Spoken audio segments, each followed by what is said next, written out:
ہاں تو میں بھی جب ایمانداری پہ بیان کر رہا ہوتا ہوں نا تو میں پہلے اپنے گریبان میں جھانکتا ہوں، بیٹا کہیں تو نہیں کہ لوگوں کے پیسے کھا کے بیٹھا ہوا ٹھیک ہے نا، کیونکہ تقریریں کرنا بہت آسان ہوتا ہے. تو اللہ کا شکر ہے ابھی تک کی رپورٹ تو یہی ہے کہ نہیں بیٹھا ہوا، اور دینے کی فکر زیادہ کرتا ہوں بجائے لینے کے. تو اللہ اسی پہ قائم رکھے. تو اللہ کی توفیق سے ہوتا ہے، انسان کے پلٹتے میں کوئی دیر نہیں لگتی. بڑے بڑے لوگوں نے پلٹتے ہوئے دیکھا ہے، تو اتنانا نہیں چاہیے کسی چیز پہ.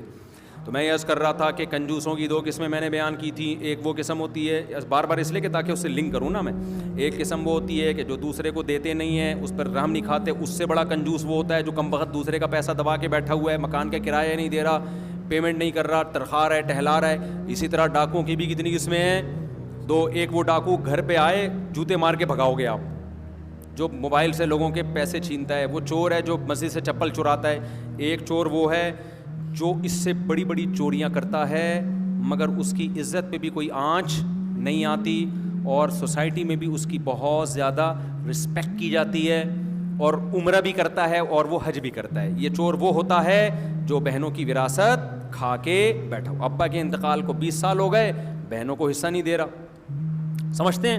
بیگم کی ساری تنخواہ رکھ کے کھا کے بیٹھا ہوا ہے. بہت سارے مسائل ہوتے ہیں ان چوروں کے. تو یہ تمام لوگ اس آیت کے مفہوم میں داخل ہیں. وَلَا يَحُضُّ عَلَىٰ طَعَامِ الْمِسْكِينِ. اللہ نے سب سے کم درجے کے مجرم کا تذکرہ کیا اس میں، کہ جس کو دوسروں پہ ترس نہیں آتا، اپنا پیسہ دوسروں پہ خرچ کرنے کی ترغیب نہیں دیتا. یہ سب سے کم درجے کا مجرم ہے. تو بتاؤ جو سب سے کم درجے کا مجرم ہے، جب اس کے لیے جہنم کی آگ ہے، تو اس سے اوپر کے چوروں کو جنت میں جانے کی توقعات کہاں سے ہو گئیں؟ ہماری سوسائٹی میں اکثر لوگ اس سے اوپر کی کیٹیگری میں آتے ہیں. یہ والے تو بہت کم ہیں جو غریب کو دیکھ کے ترس نہ کھائیں. کیا خیال ہے؟ زیادہ تر مارکیٹ میں کس قسم کے چور اور ڈاکو پائے جا رہے ہیں؟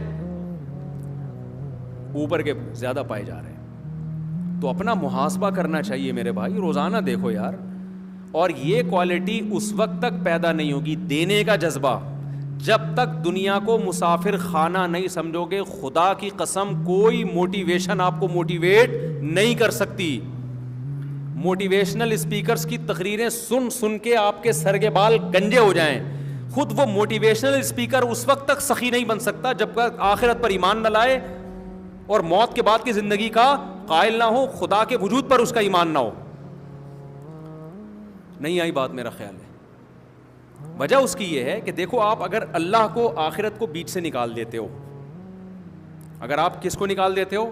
اللہ کو اور آخرت کو، کہ آخرت میں مجھے اجر ملے گا یہ چیز، اور اللہ ہے یہ چیز نکال دو آپ، تو پھر آپ کے پاس حقائق کا تجزیہ کرنے کے لیے صرف اسباب رہ جاتے ہیں.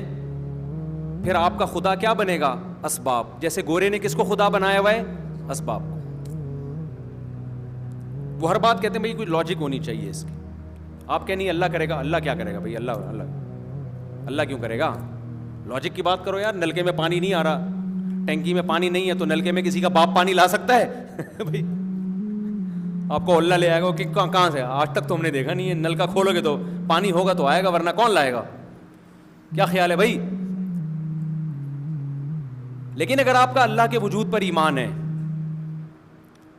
اور آپ صحیح ایمان ہے، علم بھی ہے، ایسا وہ والا جاہلوں والا ایمان نہیں جس میں علم ہی نہیں ہوتا، وہ تو پھر اسباب ہی اختیار کرنا چھوڑ دیتے ہیں نا. تو آپ کے نلکے میں اگر پانی نہیں بھی آئے گا اور قحط پڑا ہوا ہوگا، تو آپ کہو گے کہ یار ونس اپون اے ٹائم ابراہیم علیہ السلام کو آگ میں ڈالا گیا تھا، پھر بھی وہ اللہ نے بچا لیا. ونس اپون اے ٹائم بنی اسرائیل دریا کے کنارے کھڑی ہے، آگے موت ہے، لیکن پھر بھی اللہ نے بولو بچا لیا. ونس اپون اے ٹائم یوسف علیہ السلام کو کنویں میں ڈالا گیا، اور پھر بنیامین دوسرے بھائی کو بھی چھین لیا گیا، لیکن اللہ نے بادشاہ بنا کے دونوں کو کس سے ملا دیا؟ یعقوب علیہ السلام سے. کیا خیال ہے؟ حالانکہ اسباب کی دنیا میں یہ ممکن بولو نہیں تھا. تو اسی طرح سخاوت کے لیے بھی اللہ پر ایمان چاہیے، ورنہ سائنسدان اور کیلکولیشن یہ کہتی ہے کہ پیسہ خرچ کرنے سے کم ہوگا کسی کا باپ بھی بڑھا نہیں سکتا.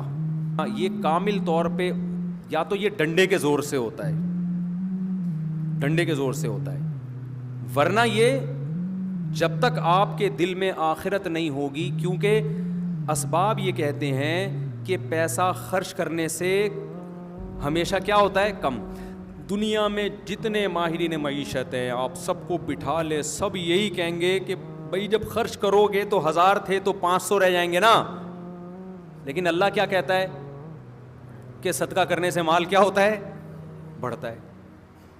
سمجھ میں آ رہی ہے بات؟ تو اگر اللہ کو آپ ڈکشنری سے نکال دو گے تو صدقہ ہوگا؟